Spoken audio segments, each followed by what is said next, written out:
Ay, walang ganon.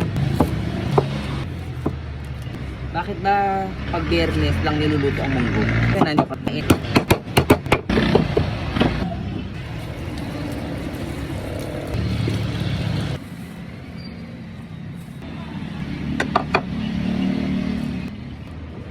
Pwede naman magluto ng munggo ng Monday, Tuesday, Wednesday, Thursday. Pwede. Nasa sa inyo yan. Kaya lang, naging tradisyon dito sa Pilipinas na nagluluto ng munggo every Friday.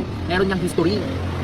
Ang history niyan ganito. Nung unang panahon, hindi ko lang alam ngayon kasi dati pa yan. So nung unang panahon is bawal magkarne ng Friday. Ewan ko lang ngayon. Ano yung tradisyon ng mga Katoliko? Hindi mo kasi ako Katoliko. Correct me if I'm wrong. So dahil bawal ang karne every Friday, they had to look for other sources of protein na medyo cheap.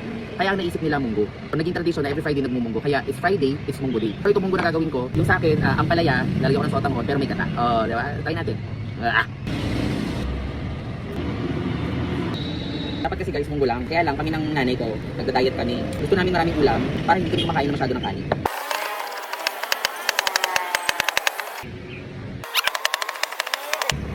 Ang karning pinili ko para sa munggo ay baboy. Kasi request naman ng tatay ko. At hihatiin natin siya ng microscopic.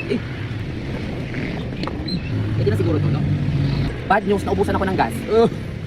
Baka sa baba tayo magluto, ha? Pag hindi nakarating yung gas ng maaga. Sayang, ang ganda ng araw.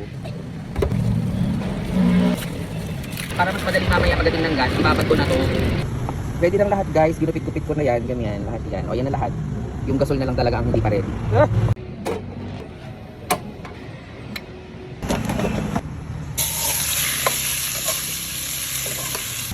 Tuin.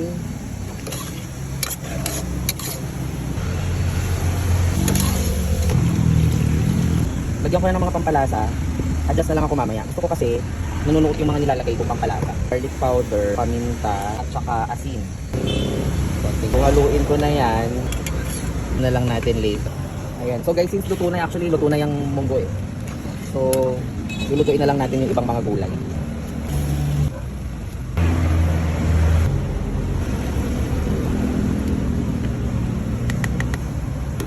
Baka kumakain na. Oh, pwede na. Mabagal naman kumilos yun.